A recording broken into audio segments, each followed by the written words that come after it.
Hi friends, welcome to Lakshmi Shivachari vlogs. ಎಲ್ಲರೂ ಹೇಗಿದ್ದೀರಾ? ಎಲ್ಲರೂ ಚೆನ್ನಾಗಿದ್ದೀರಿ ಅಂತ ಹೇಳಿ ಭಾವಿಸ್ತಾ ಇವತ್ತಿನ ಒಂದು ವಿಡಿಯೋದಲ್ಲಿ ಏನಪ್ಪ ಅಂತ ಹೇಳಿದ್ರೆ ನನ್ನ ಡೈಲಿ ರೊಟೀನ್ ಬಗ್ಗೆ ಹೇಳ್ತೀನಿ.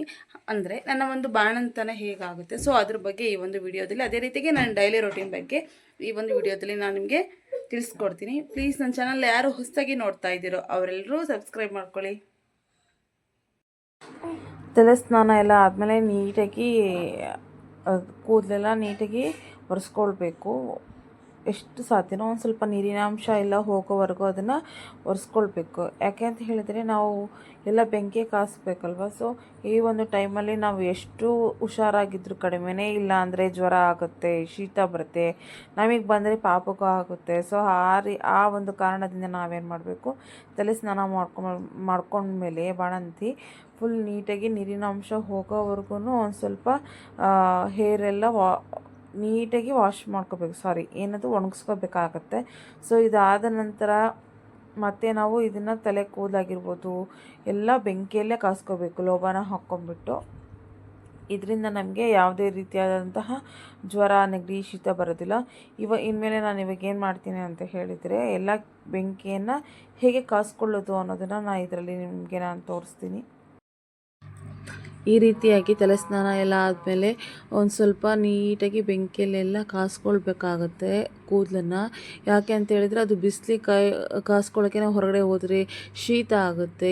ಈ ರೀತಿಯಾಗಿ ನಾವು ಬೆಂಕಿಯೆಲ್ಲ ಕಾಸ್ಕೊಳ್ಳೋದ್ರಿಂದ ನಮಗೆ ತಲೆನೋವು ಬರೋದಿಲ್ಲ, ಅದೇ ರೀತಿಯಾಗಿ ಜ್ವರ ಆಗೋದಿಲ್ಲ ಹೆಚ್ಚಿಗೆ, ಮತ್ತು ಶೀತ ಅಂತೂ ಆಗೋದೇ ಇಲ್ಲ. ಲೋಬಾನ ಹಾಕ್ಕೊಂಡ್ಬಿಟ್ಟು ಹಾಕಬೇಕು. ಯಾಕೆ ಅಂತ ಹೇಳಿದರೆ ನಾವು ಮಕ್ಳಿಗೆ ಕೂಡ ಲೋಬಾನ ಹಾಕಿಬಿಟ್ಟೆ ತಲೆ ಸ್ನಾನ ಮಾಡಿದಾಗೆಲ್ಲ ಹೇಗೆ ಒಣಗಿಸ್ಕೊತೀವೋ ನಾವು ಕೂಡ ಈ ಒಂದು ಬಾಣಂತಿ ಸಮಯದಲ್ಲಿ ಮಗು ಹಾಗೇ ಇರುತ್ತೆ. ಯಾಕಂದರೆ ನಮ್ಮ ಬಾಡಿ ತುಂಬ ಸೆನ್ಸಿಟಿವ್ ಆಗಿರುತ್ತಲ್ವ. ಸೊ ಹಾಗಾಗಿ ನಾವು ಬೆಂಕಿಯನ್ನು ಕಾಸ್ಕೊಳ್ಳೇಬೇಕು. ಈ ರೀತಿ ತಲೆ ಕೂದಲೇನಾದರೂ ನಾವು ಕಾಸ್ಕೋಬೇಕಾದ್ರೆ ಒಬ್ಬರು ಹೆಲ್ಪ್ ಬೇಕು. ಯಾಕೆ ಅಂತ ಹೇಳಿದರೆ ಕೂದಲೇನಾದರೂ ಸುಟ್ಟರೆ ತುಂಬಾ ಕಷ್ಟ. ಸೊ ಹಾಗಾಗಿ ಯಾರಾದರೂ ಹೆಲ್ಪ್ ಇದ್ದರೆ ತುಂಬ ಒಳ್ಳೆಯದಾಗುತ್ತೆ. ಒಬ್ಬರು ಕೂತ್ಕೊಂಡು ಕೂಡ ಟ್ರೈ ಮಾಡ್ಬೋದಿಲ್ಲ ಅಂತಲ್ಲ, ಬಟ್ ತುಂಬ ಜೋಪಾನವಾಗಿ ಮಾಡ್ಕೊಳ್ಳಿ. ಮತ್ತು ಯಾರು ಈ ರೀತಿ ಎಲ್ಲ ಮಾಡ್ತೀರಾ, ಪ್ಲೀಸ್ ಚಾನಲಲ್ಲಿ ಕಮೆಂಟ್ ಮಾಡಿ ಅಂತಲೇ ಹೇಳ್ತೀನಿ. ಅದೇ ರೀತಿಯಾಗಿ ಈ ರೀತಿ ನಾವು ಬೆಂಕಿ ಕಾಸ್ಕೊಳ್ಳೋದ್ರಿಂದ ನಮಗೆ ಮೈಗೆ ನೋವು ಬರೋದಿಲ್ಲ. ನೀಟಾಗಿ ನಾವೇನು ಮಾಡಬೇಕು ಅಂತ ಹೇಳಿದರೆ ಕೈ ಕಾಸ್ಕೋಬೇಕು, ಮುಖ ಕಾಸ್ಕೋಬೇಕು, ತಲೆ ಕಾಸ್ಕೋಬೇಕು, ಅದೇ ರೀತಿಯಾಗಿ ಕಾಲು, ಪಾದ, ಸೊ ಈ ರೀತಿಯಾಗಿ ಎಲ್ಲ ಬಿಸಿ ಕಾಸ್ಕೊಳ್ಬೇಕಾಗತ್ತೆ. ಇದರಿಂದ ನಮ್ಗೆ ಏನಾಗುತ್ತೆ ಅಂತ ಹೇಳಿದರೆ ನಮ್ಮ ಬಾಡಿ ಎಲ್ಲ ಒಂದು ಸ್ವಲ್ಪ ಸ್ಟ್ರಾಂಗ್ ಆಗುತ್ತೆ, ಗಟ್ಟಿಯಾಗುತ್ತೆ. ನನಗೆ ಆ್ಯಕ್ಚುಲಿ 3rd ಬೇಬಿ ಆಗಿರೋದು ಸಿಸರಿನ್ನು. ನಾನು ಬರೀ ಈ ರೀತಿ ಕುತ್ಕೊಂಡು ಕಾಸ್ಕೊತೀನಿ. ಆದರೆ ನಾನು ಮುಂಚೆ 2 ನಾರ್ಮಲ್ ಆಗಿತ್ತಲ್ವ. ಸೊ ಅವಾಗಂತೂ ನಾವು ಹಗ್ಗದ ಮಂಚನೇ ಮಾಡಿಸಿದ್ವಿ, ಇಡೀ ಬಾಡಿ ಎಲ್ಲ ಕಾಸ್ಕೊಳ್ತಿದ್ವಿ ಅದ್ರ ಮೇಲೆಲ್ಲ ಮಲ್ಕೊಂಡ್ಬಿಟ್ಟು. ಹಳೆ ಕಾಲದಲ್ಲಿ ಯಾವ ರೀತಿ ಪದ್ಧತಿ ಇತ್ತು ಆ ರೀತಿಯಾಗಿ ನಾವು ನಮ್ಮಮ್ಮ ಕಾಸ್ತಾ ಇದ್ರು. ಇಡೀ ಬಾಡಿ ಎಲ್ಲ, ಫುಲ್ ಬಾಡಿ ಎಲ್ಲ ನಾವೆಲ್ಲ ನೀಟಾಗಿ ಕಾಸ್ಕೊಳ್ತಾ ಇದ್ದೆ. ಬಟ್ ಈ ಬಾರಿ ಸಿಸರಿನ್ ಆಗಿರೋದ್ರಿಂದ ನನಗೆ ಒಂದು ಸ್ವಲ್ಪ ಕಾಸ್ಕೊಳ್ಬಾರ್ದು ಅಂತ ಹೇಳ್ತಾರೆ. ಹಾಗಾಗಿ ಕುತ್ಕೊಂಡ್ಬಿಟ್ಟೆ ನಾನು ಏನು ಮಾಡ್ತೀನಿ ಅಂತ ಹೇಳಿದರೆ ಈ ರೀತಿ ತಲೆ ಸ್ನಾನ ಮಾಡಿದ ಈ ರೀತಿಯಾಗಿ ಕೂದಲನ್ನು ಕಾಸ್ಕೊಳ್ಳೋದು, ತಲೆಯನ್ನು ಕಾಸ್ಕೊಳ್ಳೋದು. ಆಮೇಲೆ ಕುತ್ಕೊಂಡ್ಬಿಟ್ಟೆ ನಾನು ಏನು ಮಾಡ್ತೀನಿ, ಕೈ, ಕಾಲು, ಪಾದ ಈ ರೀತಿಯಾಗಿ ಕಾಸ್ಕೊಳ್ತೀನಿ. ಹಿಂದೆ ಮತ್ತೆ ತಿರ್ಕೊಂಡ್ಬಿಟ್ಟು ನಾನು ಏನು ಮಾಡ್ತೀನಿ, ಬೆನ್ನನ್ನು ಕಾಸ್ಕೊಳ್ತೀನಿ. ಸಿಂಪಲಾಗಿ ಕಾಸ್ಕೊಳ್ಬೇಕು. ಅದೇ ರೀತಿಯಾಗಿ ನಾವು ಆರಾಮಿದ್ದೀವಿ ಅಂತ ಹೇಳಿಬಿಟ್ರೆ ಮುಂದೆ ಒಂದು ದಿನ ನಮಗೆ ಪ್ರಾಬ್ಲಮ್ ಆಗುತ್ತೆ ಅಂತ ಹೇಳ್ತಾರೆ. ಆದರೆ ಯಾಕೆ ಅಂತ ಒಂದು ಆಪ್ಷನ್ ನಾವು ತೊಗೊಳ್ಬೇಕು. ನೀಟಾಗಿ ಎಲ್ಲ ಟೈಮಲ್ಲೂ ನಾವು ಸರಿಯಾಗಿ ಕಾಸ್ಕೊಂಡ್ಬಿಟ್ರೆ ಮುಗೀತಲ್ವ ಅಂತ ಹೇಳ್ಬಿಟ್ಟು ನಾನು ಕೂಡ ಅದೇ ಪ್ರಯತ್ನವನ್ನು ಮಾಡ್ತೀನಿ. ನೋಡಿ ನಾನು ಯಾವ ರೀತಿ ಕಾಸ್ಕೊಳ್ತೀನಿ. ಮುಂಗೆ ಎಲ್ಲ ಕಾಸ್ಕೊಳ್ಬೇಕು. ಉಗುರು ಕೂಡ ಬಿಡಬಾರ್ದು. ಯಾಕಂತ ಹೇಳಿದ್ರೆ ನೀವು ಒನ್ ಟೈಮ್ ಬಾಣಂತಿ ಇದ್ದಾಗ ಉಗುರು ಕಟ್ ಮಾಡ್ತಿರ್ತೀರಲ್ಲ. ಸೊ ಕಟ್ ಮಾಡಿದಾಗ ನೋಡಿ ಯಾವ ರೀತಿ ಪೇನ್ ಬರ್ತಾ ಇರುತ್ತೆ ಉಗುರು ಇದರಲ್ಲಿ ಎಲ್ಲ. ಸೊ ಹಾಗಾಗಿ ನಾವೇನು ಮಾಡಬೇಕು, ಉಗುರು ಕೂಡ ಬಿಡಬಾರ್ದು, ಉಗುರು ಕೂಡ ಕಾಸ್ಕೊಳ್ಬೇಕಾಗತ್ತೆ. ಮುಖವನ್ನು ಕಾಸ್ಕೊಳ್ಬೇಕು, ಕಿವಿ, ಕಣ್ಣು, ಬಾಯಿ, ಹಲ್ಲು ಈ ರೀತಿಯಾಗಿ ನೀಟಾಗಿ ಎಲ್ಲ ಮುಖವೆಲ್ಲ ನೀಟಾಗಿ ಕಾಸ್ಕೊಳ್ಬೇಕಾಗತ್ತೆ. ಯಾಕಂತ ಹೇಳಿದ್ರೆ ನಮಗೆ ಎಷ್ಟು ಬಾಡಿ ಪೇನ್ ಆಗುತ್ತಲ್ವ, ಅದೆಲ್ಲ ನಾವು ಈ ರೀತಿ ಕಾಸ್ಕೊಳ್ಳೋದ್ರಿಂದ ತುಂಬ ರಿಲೀಫ್ ಅನಿಸುತ್ತೆ. ಯಾರಾದರೂ ಈ ರೀತಿ ಮಾಡಿಲ್ಲ ಅಂತ ಹೇಳಿದರೆ ಮಾಡಿ, ನಿಮ್ಮ ಮನೇಲಿ ಕೇಳಿ ಟ್ರೈ ಮಾಡಿ ಅಂತಲೇ ಹೇಳ್ತೀನಿ. ಈ ರೀತಿಯೆಲ್ಲ ಕಾಸ್ಕೊಳ್ಳೋದ್ರಿಂದ ನಮ್ಮ ಬಾಡಿಗೆ ತುಂಬಾ ಹೆಲ್ಪ್ಫುಲ್ ಆಗುತ್ತೆ ಅಂತಲೇ ಹೇಳ್ತೀನಿ. ಯಾರೆಲ್ಲ ಮಾಡ್ತೀರಾ ಪ್ಲೀಸ್ ಇದನ್ನು ನೀವು ನಿಮ್ಮ ಮನೇಲಿ ದೊಡ್ಡವ್ರನ್ನ ಕೇಳ್ಕೊಂಡ್ಬಿಟ್ಟು ನೀವು ಮಾಡಿ ಅಂತ ಹೇಳ್ತೀನಿ. ಮಾಡಲೇಬೇಕು ಅಂತ ಹೇಳ್ತಿಲ್ಲ, ಟ್ರೈ ಮಾಡ್ಕೊಳ್ಳಿ, ಒಳ್ಳೆಯದು ಅಂತ ಹೇಳ್ತೀನಿ. ಇನ್ಫಾರ್ಮೇಷನ್ ನಾನು ಇದ್ರ ಬಗ್ಗೆ ಕೊಡ್ತೀನಿ, ಇದರಿಂದ ತುಂಬ ಒಳ್ಳೆಯದು. ಸೊ ಈ ವಿಡಿಯೋನ ಹಾಗೆ ನೋಡ್ತಾಯಿರಿ.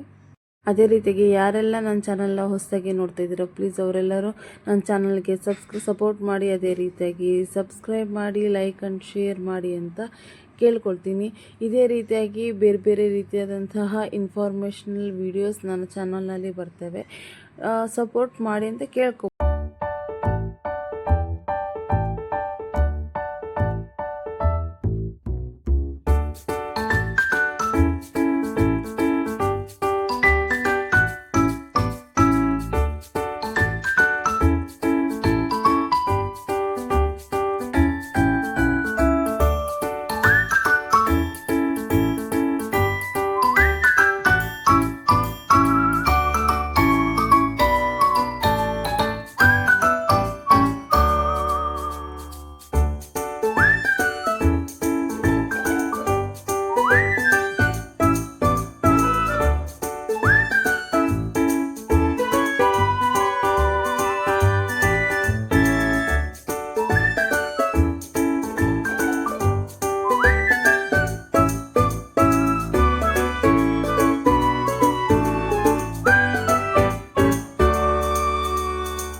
ನನಗಂತೂ ಬೆಂಕಿ ಕಾಸಿ ಕಾಸಿ ಕಾಸಿ ಫುಲ್ಲು ಏನಪ್ಪ ನೀರು ಕುಡಿಬೇಕು ಅನ್ನಿಸ್ತಾ ಇದೆ.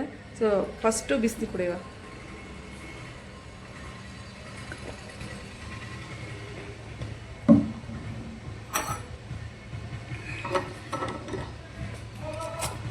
ಸ್ವಲ್ಪ ಬಿಸಿ ಬಿಸಿ ಚಿತ್ರಾನ್ನ ಮತ್ತು ಬೆಂಡೆಕಾಯಿ ಫ್ರೈ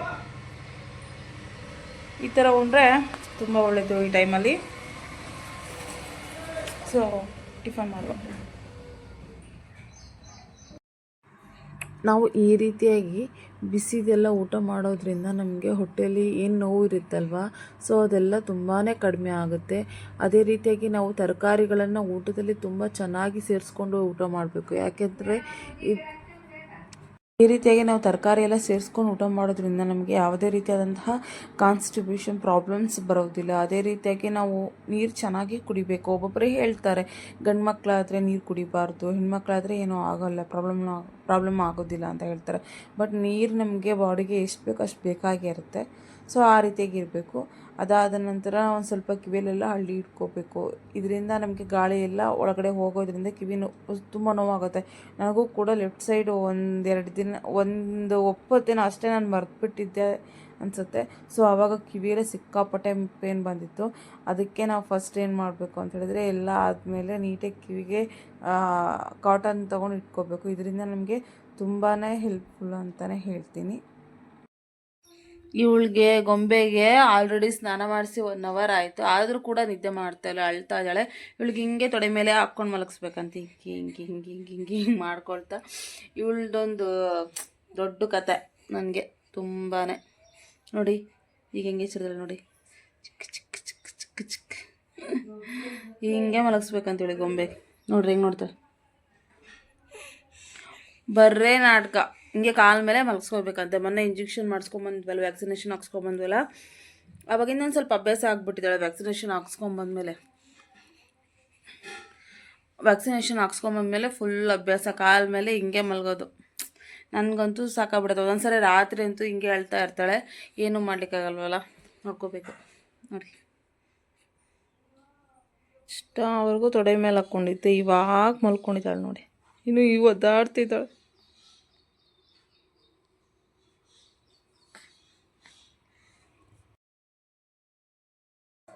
ಇನ್ನೂ ತುಗ್ಬೇಕು.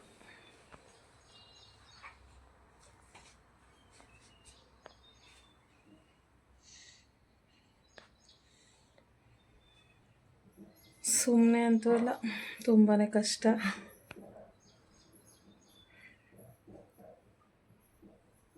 ನಮ್ಮಮ್ಮ ಚಪಾತಿ ಮಾಡ್ತಾಯಿದ್ದಾರೆ. ಚಪಾತಿ ಬೇಯಿಸ್ತಾ ಇದ್ದಾರೆ. ಒಂದು ಸ್ವಲ್ಪ ಚಪಾತಿ ಇದೆ. ಇದು ಮತ್ತೆ ಬೆಂಡೆಕಾಯಿ ಫ್ರೈ ಮಾಡೋದು, ಸಾಂಬಾರಿದೆ, ಬೀಟ್ರೂಟ್ ಪಲ್ಯ ಮಾಡಿದ್ದಾರೆ. ಬೀಟ್ರೂಟು ಊಟ ಮಾಡಿ ಮಲ್ಕೊಂಬಿಟ್ರೆ ಒಂದು ಸ್ವಲ್ಪ ನಿದ್ದೆ ಮಾಡ್ಕೊಬೇಕು.